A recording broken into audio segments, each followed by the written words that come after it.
ॐ श्री महाप्रज्ञ गुरवे नमः। जय महाप्रज्ञ का जाप करो, जय महाप्रज्ञ का जाप करो, जय महाप्रज्ञ का जाप करो। भव भव का अघ संताप हरो, भव भव का अघ संताप हरो। जय महाप्रज्ञ का जाप करो, जय महाप्रज्ञ का जाप करो।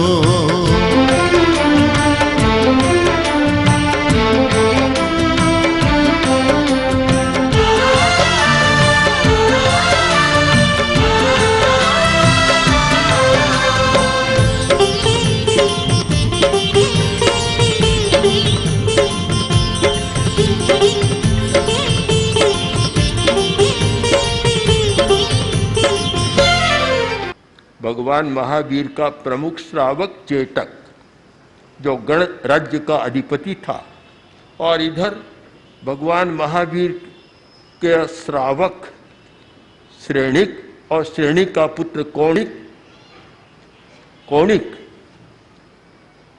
और उधर जाएं तो श्रेणिक, कौणिक और चेटक एक ननिहाल पक्ष, दोनों में भयंकर युद्ध हुआ है। प्रमुख श्रावक था चेटक, युद्ध लड़ा है। जहां एक सामाजिक प्राणी के लिए अस्तित्व की सुरक्षा का प्रश्न है, वहां वह कोई मुनि जैसा व्यवहार और आचरण नहीं कर सकता।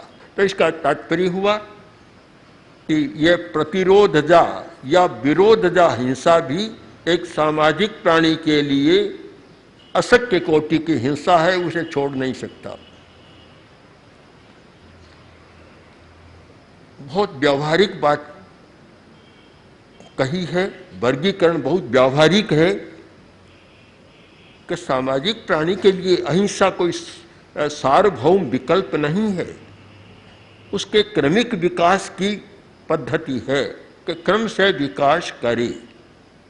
आक्रामक हिंसा, एक अहिंसा व्रती, अहिंसा में निष्ठा रखने वाला आक्रामक हिंसा नहीं करेगा, संकल्पजा हिंसा का त्याग करेगा। और वह सत्य कोटि की बात है। सत्य उसके लिए छोड़ना, आक्रांता न बने, आक्रमण न करे, और ये जाति, ये सांप्रदायिक आदि विवादों के कारण हिंसा न करे, अनावश्यक हिंसा न करे। यह है सत्य कोटि की बात।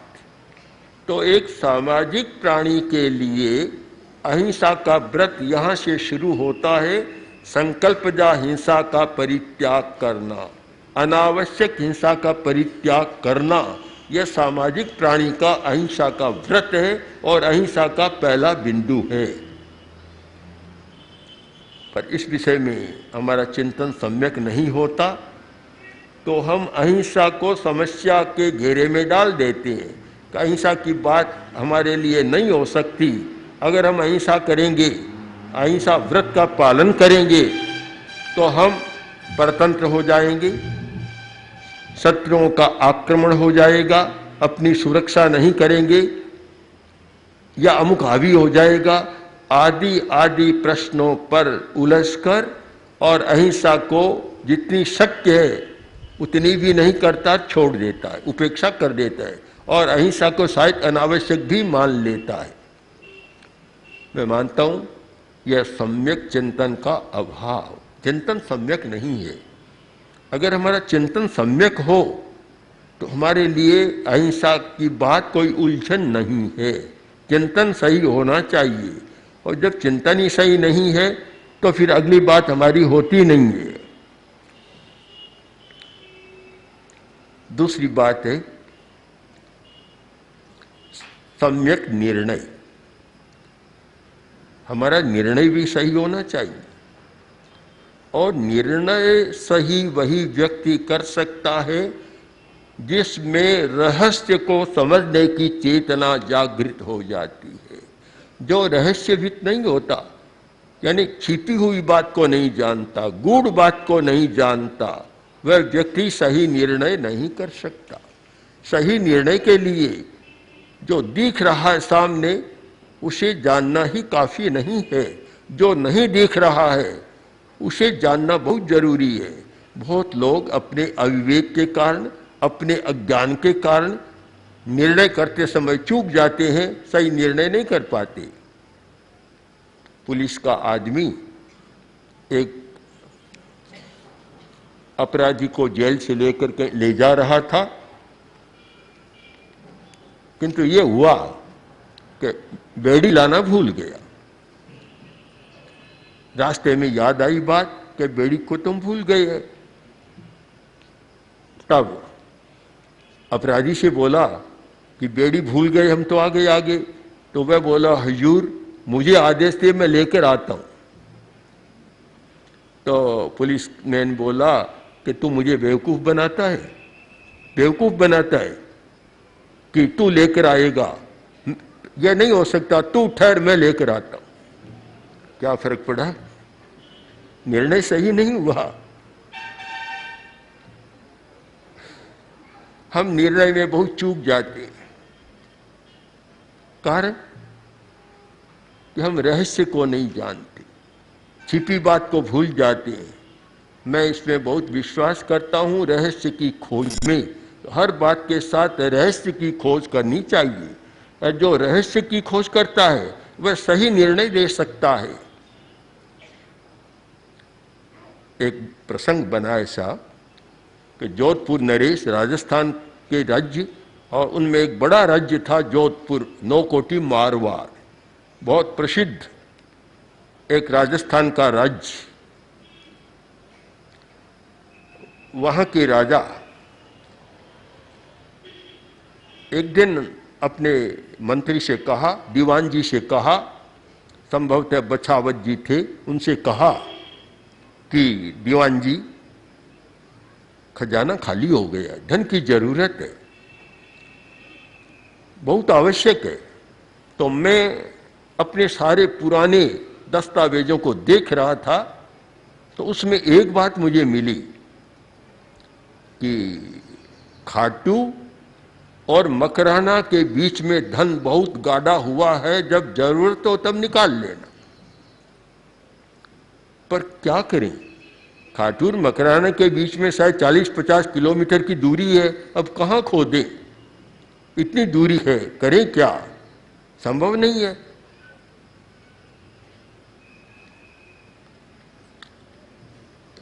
मंत्री ने कहा, महाराज मुझे थोड़ा समय दें और मैं इस रहस्य की खोज करता हूं कि रहस्य क्या है। एक दिन का समय दिया और रहस्य का पता लगा लिया। दूसरे दिन बोले, महाराज मैं निर्णय पर पहुंच गया हूं और मुझे रहस्य का पता लग गया और अब खजाना मिल सकता है और खोदा जा सकता है। अरे कैसे करोगे इतनी दूरी पर? क्या जरूरत नहीं है। देखिए आपके सिंहासन के नीचे एक तो खाटू का पत्थर लगा हुआ है और एक मकराना का पत्थर लगा हुआ है, दोनों के नीचे ये खजाना गड़ा हुआ है। खजाना मिल गया, खोदा गया और नीचे अपार धन मिल गया। ये कैसे हुआ?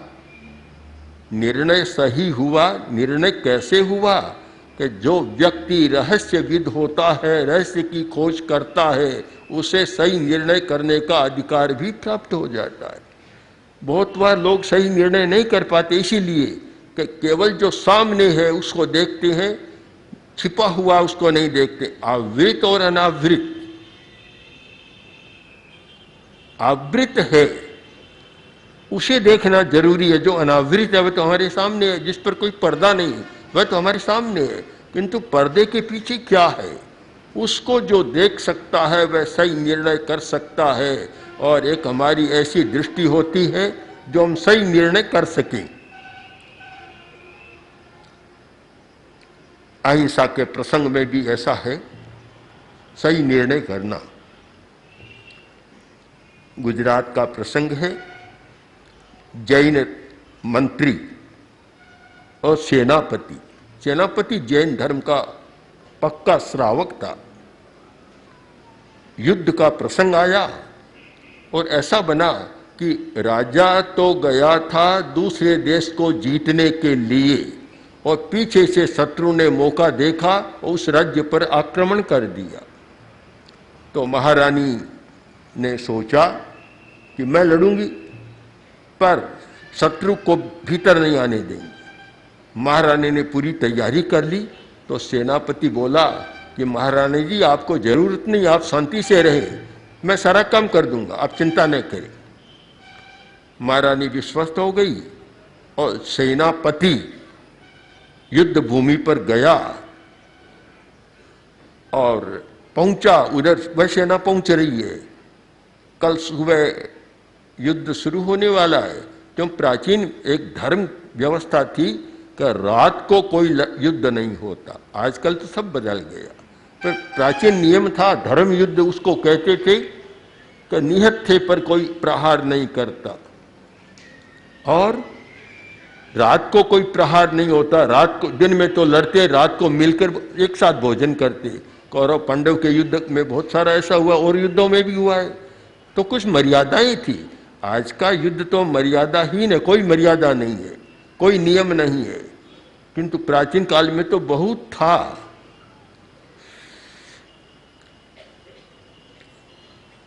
तो आप चिंता नहीं करें। सेनापति पूरी सज्जा के साथ गया, तैयारी कर ली। संयोग की बात कि उसी दिन पाक्षिक दिन था, पूर्णिमा का दिन, और वह श्रावक था। और जैन श्रावक एक नियम रखते थे कि अष्टमी, चतुर्दशी, पूर्णिमा उपवास आदि करना, प्रतिक्रमण करना। प्रतिक्रमण, पाक्षिक प्रतिक्रमण। तो सेनापति ने नीचे कंबल बिछाया और प्रतिक्रमण शुरू किया। और जो सहायक सैनिक थे, बड़े बड़े सैनिक, उन्होंने देखा हमारे सेनापति क्या कर रहे हैं। तो करते करते उसमें एक पाठ आया, एक इंदिया, बे इंदिया, ते इंदिया, चौर इंदिया, पंच इंदिया। मैंने कोई एक इंद्रिय जीव की हत्या की हो तो मिच्छामि दुक्कड़म। मैंने 2 इंद्रिय वाले छोटे जीवों की हिंसा की हो तो मिच्छामि दुक्कड़म। ये सारा पाठ बोला, उन्होंने सुना और आंदोलन शुरू हो गया। भीतर पहुंचे महारानी के पास, बोले महारानी जी हमारे सेनापति समर्थ तो है, पर वे तो ऐसी बात कर रहे हैं कि एक इंद्रिय जीवों की मैंने हिंसा की हो तो मिच्छामि दुक्कड़म। वह भला युद्ध कैसे लड़ेंगे। बहुत संदेह हो रहा है, संदेह है कि कहीं हम पराजित न हो जाए। महारानी के मन में भी कुछ चिंतन हुआ और सेनापति को वापस बुलाया। बुलाकर सारी बात सुनाई। तो सेनापति बोला महारानी आप जानती है मैं जैन श्रावक हूं और मैंने यह संकल्प लिया है, त्याग लिया है कि अनावश्यक किसी की हिंसा नहीं करूंगा। अगर छोटे से छोटा एक इंद्रिय वाला प्राणी है उसकी भी मैं हिंसा नहीं करूंगा, 2 इंद्रिय वाले जीवों की नहीं करूंगा, अनावश्यक हिंसा नहीं करूंगा। और उसी की हम आराधना करते हैं, आलोचना करते हैं और प्रतिक्रमण करते हैं। आपको संदेह क्यों हुआ? कोई संदेह तो तुम्हारे सहायकों को हो गया कि जो इतनी छोटी बात सोचता है वह भला युद्ध कैसे लड़ेगा। तब बोला महारानी जी मेरा एक श्रावक के नाते व्रत है कि अनावश्यक हिंसा छोटे प्राणी की भी नहीं करूंगा और देश की रक्षा के लिए आवश्यक है तो मैं संकल्पबद्ध हूं कि मुझे हिंसा करने में संकोच भी नहीं होगा। विश्वास दिलाया, विश्वास हो गया। दूसरे दिन युद्ध लड़ा और इतनी शक्ति से लड़ा कि विजयी होकर वापस आ गया। आप इसका निष्कर्ष निकालें, एक अनावश्यक हिंसा और एक आवश्यक हिंसा। वर्तमान युग की समस्या करें, आलोचना करें तो पता चलेगा कि कि जितनी अनावश्यक हिंसा आज हो रही है शायद अतीत में कभी नहीं हुई। आज तो अनावश्यक हिंसा सारी, सारा बम विस्फोट बस में, ट्रेन में, वायुयान में, रास्ते में, कहीं भी हो अनावश्यक हिंसा, बिना मतलब लोग मारे जाते हैं जिनका कोई अपराध नहीं, वे मारे जाते हैं। यह तो एक अनावश्यक हिंसा का युग है। अगर एक संकल्प हो कि मैं अनावश्यक हिंसा नहीं करूंगा अथवा निरपराध की हिंसा नहीं करूंगा, तो शायद यह हिंसा का माहौल बदल सकता है, हिंसा का आतंक जो है, भय है, वह बदल सकता है। किंतु यह संकल्प बिल्कुल नहीं है। आज तो हिंसा को एक मान लिया कि भाई हिंसा के सिवाय कोई दूसरा साधन ही नहीं आगे बढ़ने का, हिंसा ही एकमात्र उपाय है।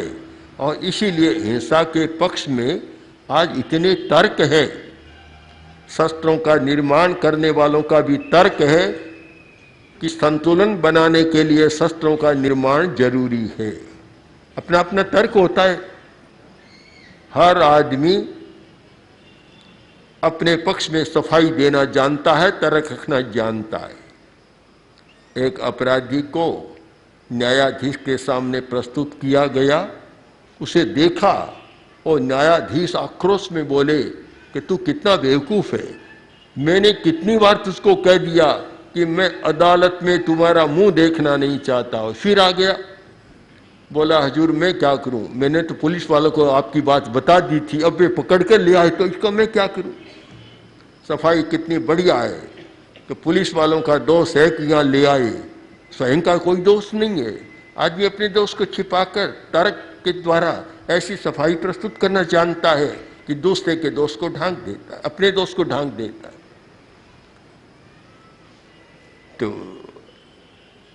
सही निर्णय, हम सही निर्णय करें कि अपनी सुरक्षा के नाम पर अहिंसा के सिद्धांत को गौण नहीं किया जा सकता।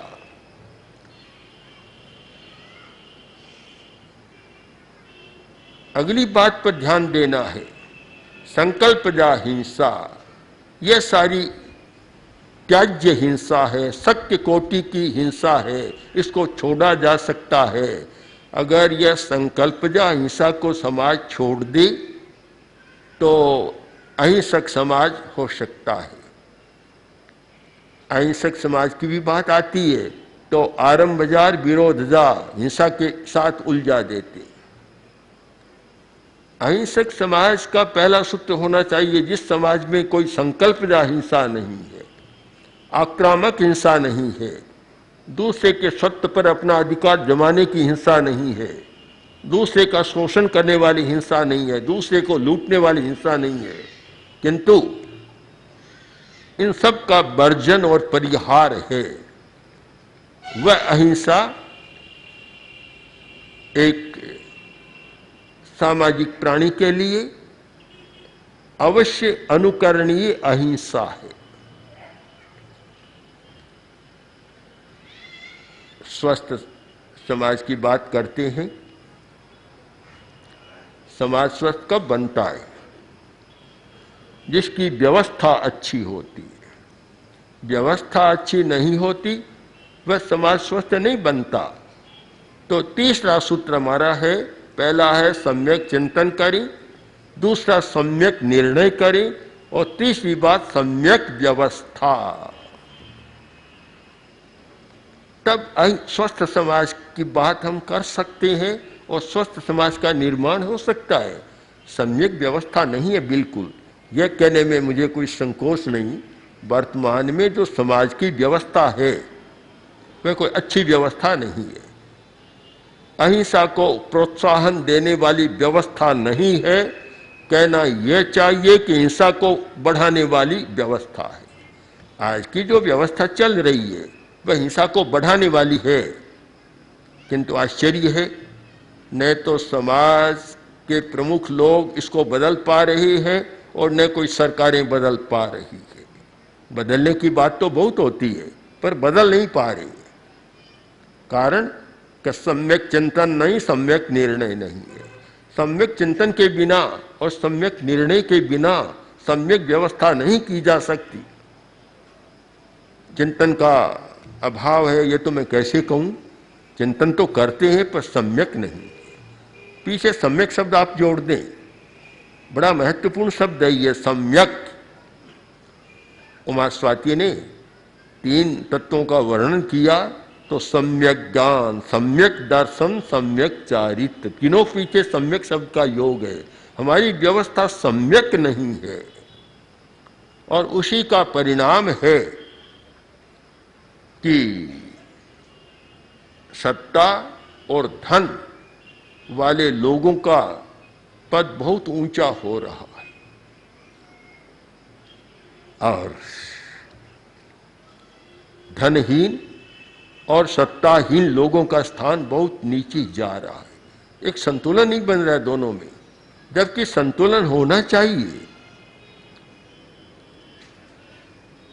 सत्ता का आश्वासन होता है हम समाज की सेवा के लिए जा रहे हैं, गरीबों की सेवा के लिए जा रहे हैं, किंतु सेवा की जरूरत क्यों? मैं तो सेवा शब्द को भी बहुत महत्व नहीं देता। सेवा शब्द के पीछे भी एक की कमी और एक की विशेषता दोनों है। एक कोई दुर्बल पक्ष है जिसकी सेवा करो, एक सबल पक्ष है जो सेवा करे। यह सेवा शब्द बहुत काम का नहीं शब्द है, समविभाग। समविभाग करें, हम समविभाग करें। सहयोग तो फिर भी ठीक हो सकता है। बहुत वर्ष पहले एक पंडित नेहरू का वक्तव्य पढ़ा था, उन्होंने इस बात पर बल दिया था कि सेवा नहीं, हमें सहयोग करना चाहिए, समाज का हम सहयोग करें। उससे भी अच्छा शब्द हो सकता है समविभाग, समविभागी व्यवस्था, सम्यक व्यवस्था। जहाँ समविभाग है, समविभाग का मतलब बराबर का विभाग नहीं, किंतु सम्यक विभाग है। पदार्थ का भी सम्यक विभाग। यह तो नहीं होता कि 20 करोड़ आदमी तो ऐसा जीवन जिए कि देवता को भी दुर्लभ हो, और 20-40 करोड़ लोग ऐसा जीवन जिए जो नरक को भी दुर्लभ हो। यह तो कोई समाज की अच्छी व्यवस्था नहीं हो सकती। यह तो हिंसा को बढ़ाने वाली व्यवस्था है। लोग कहते हैं हिंसा बढ़ रही है। हिंसा कौन बढ़ा रहा है? एक व्यवस्था तो बढ़ा रही है। ऐसी असंतुलित व्यवस्था, असमविभागी व्यवस्था ही तो हिंसा को प्रोत्साहन दे रही है, बढ़ा रही है। हिंसा को कोई बाहर से नहीं बढ़ा रहा है। सम्यक व्यवस्था, समविभागी व्यवस्था। अनेक बार इन महीनों में सर्वे आई और सर्वे में ये आंकड़े सामने आए कि हिंदुस्तान की 100 करोड़ से ज़्यादा, 100 करोड़ या 10 करोड़ और 110 करोड़ की आबादी है। उसमें 20 करोड़ लोग तो ऐसे हैं जो स्वर्ग का सा जीवन जीते हैं, सब कुछ प्राप्त है उनको, कोई कमी नहीं है। और 40 करोड़ लोग ऐसे हैं जो मध्यम कोटि का जीवन, अच्छा जीवन जीते हैं, रोटी की कमी नहीं और मकान की कमी नहीं है। और शेष 40-50 करोड़ लोग ऐसे हैं कि उनमें कुछ तो गरीबी की रेखा के नीचे का जीवन जी रहे हैं और कुछ गरीबी का जीवन जी रहे हैं, और रोटी की समस्या, रोटी का तनाव दिन भर बना रहता है। उसी वर्ग में से आतंककारी बनते हैं, उग्रवादी बनते हैं, अपराधी बनते हैं, हिंसक बनते हैं, सब कुछ बनते हैं। यदि समाज की व्यवस्था समीचीन हो तो ऐसा नहीं हो सकता। तो इस दिशा में जो अहिंसा के क्षेत्र में काम करने वाले लोग हैं उन्हें भी सोचना चाहिए, और जो बड़े बड़े सरकारी पदों पर बैठे हैं अधिकारी हैं उन्हें भी सोचना चाहिए। दोनों ओर से यह सम्यक चिंतन, सम्यक निर्णय चले तो मैं विश्वास करता हूँ कि सम्यक व्यवस्था का प्रतिपादन किया जा सकता है। ओम आर। ओम श्री महाप्रज्ञ गुरवे नमः। ओम श्री महाप्रज्ञ गुरवे नमः। ओम श्री महाप्रज्ञ गुरवे